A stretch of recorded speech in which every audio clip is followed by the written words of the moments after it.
Good morning, everyone in YouTube land. I just wanted to show y'all how my little garden's coming along here. Look at these potatoes. If we don't get a freeze, I actually might get some potatoes. I also have some dill growing in there that I think I drowned this morning. We got a little bit of rain last night, but it was barely enough to settle the dust. Actually, it's mostly dried already. It was pretty much a sprinkle. I clipped all these turnips yesterday and cooked them for Danny. He enjoyed them. Cabbages, I kind of blew them all over with a water hose. Aren't they looking good? They're beautiful and growing really fast. They don't get a whole lot of sun. Right now they're in the sun, but they won't be there long. After the winter solstice, everything will start getting a little more sun over here. And these onions are looking good. I wish they were standing upright. I don't know why they lay over like they do. I guess maybe the tops are too heavy. And the little tomato hung in there through that frost. I covered this bed with a frost cover, but I didn't think it would make it because tomatoes and even those potatoes don't like cold weather. And these are cabbages, except for this one plant here I should have already moved. That's a broccoli. And I have a place for the broccoli and a place for the cabbages. And a lot of the stuff I put over here in the in-ground, like some of that kale and some of the turnips. And I planted a whole bunch of daikon radish and crimson clover, stuff like that. I've already given them a bunch of that this morning. That's why they're crowding the fence. Now they think I'm going to give them some more. I pull up patches of it where it's the thickest and throw it to them. That was the whole reason for planting it. And where you see those bald spots there, I have turnips and mustard planted that we will consume, and I'll also share with them. So they got a good little patch of greens here that they'll be getting for, well, all this stuff is cold hardy, so unless we were to get a really hard freeze, they'll be getting some greens all the way through winter, which makes for better eggs and happier chickens. They get a lot of bugs. You see them scrounging through these leaves. Those oak trees shed those leaves. Those cockroaches and things that come out of that bush up back there, I think they're hidden when they're under those leaves. They're not hidden from those chickens because they'll scratch them leaves back and they find those bugs. And the potatoes that I dumped in that leaf litter over there, let me see if I can draw them up a little closer. Looking good. Now they've not got any fertilized other than when I had that chicken compost fertilizer, the liquid over there in the bucket. At the very bottom I poured it on top. It's nitrogen. It really won't help anything but just green them up. And all those onions in that little raised bed over there are buncheon onions, except for some that I direct sowed, which are Vidalias. And I got some, I actually dug in around this potato here. And I got small potatoes, and they're red potatoes. And I noticed something is eating the leaves like crazy. Look at this one. I think I'll get my neem oil out this evening and give it a spray.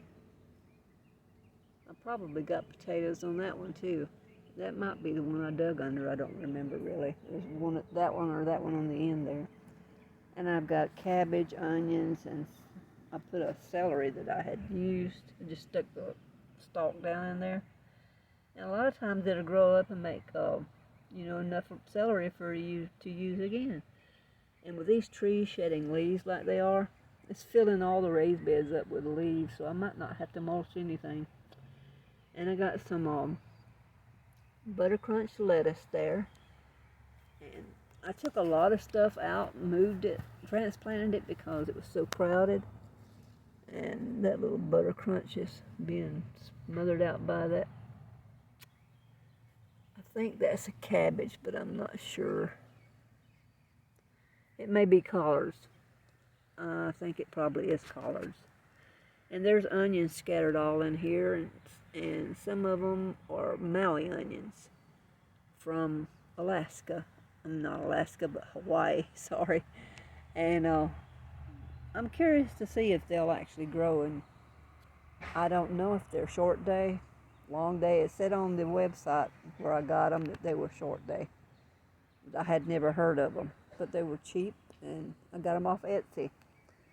They were cheap, and the onions supposedly makes a big onion, so I got a packet of them. And satsumas are beginning to turn. Actually, I've already eaten one or two. Look at that nice big one hanging there. Oh, I see one that's almost orange. Way up there. It's hard for me to hold this long still, y'all. You get old, you get shaky hands for some reason. And my little Valencia orange tree I planted, you know, I told you it had 6 or 7 little oranges on it. I took them all off. I thought I had taken them all off, but there's one tiny one left on there. I'll probably take it off too, because it's just too little to be making fruit. And I haven't bought an orange tree that wasn't grafted. I haven't bought a fruit tree, period, that wasn't grafted. Except for the blueberries, of course. But this orange tree was undoubtedly grown from a cutting, because the sun's going to mess it up. It is not got a graft. It doesn't have a graft at all. Wish I could grow one from a cutting. See that little orange right there? I should go ahead and take that off. You're not big enough to grow oranges. I'm going to wait till it's established good, rooted really good. I put some mycorrhizal fungi on the roots when I planted it, so it can get some good root establishment. And when about February, I'll give it some fertilizer. It should have a good root system by then. I pruned all of my fruit trees. My Granny Smith there was eat up with aphids. I just sprayed a little hand soap on it and took care of that. Pruned all of my plum trees, and didn't do a very good job, because some of those I couldn't reach. And I sent my son out to finish what I couldn't reach, and he cut what he thought I wanted him to cut. I should have been out here showing him what I wanted him to cut, so I can't blame nobody but myself. And I made another raised bed, which is a tote. but it's growing cabbage, collards. They're looking pretty good, aren't they? And there's the other onions, which for some reason, and I use a gentle spray nozzle with just a mist type to water them. The roots keep coming out, and I know the water's not hitting them hard enough to do that. So I don't understand why it's happening, but anyway, yeah, got a mess all around here. I need to pick up all these trays I've tossed down, and don't buy any of those nozzles like this right here, made in China. They're absolutely worthless. I paid $15 for this at Lowe's. I didn't have it no time for it. It was pouring water all over. You had more water pouring out around where you put it onto the hose, and where it was put together than you had coming out the end of it. Well, I'm just going to give you a short little. This should be a short, because that's about the only thing I've got to show. Except for these pretty girls here. Those 8 chicks that I hatched out, 2 of them was roosters I gave away. I am very pleased with the 6 that I kept that are pullets. They haven't started laying yet, but it won't be long. They've got nice red combs. Most of them do. Some of them have a pea comb, some of them have a regular comb. because their dad was an Americana and their moms were different breeds. But I am very pleased with the way they look. Very pleased with my egg production right now too. God bless. I hope everybody's having a good week. Tonight is church night, so if you don't have a home church, see if you can find a good one that preaches the truth of the gospel, because the truth will set you free. Remember, all things good come from God. God bless.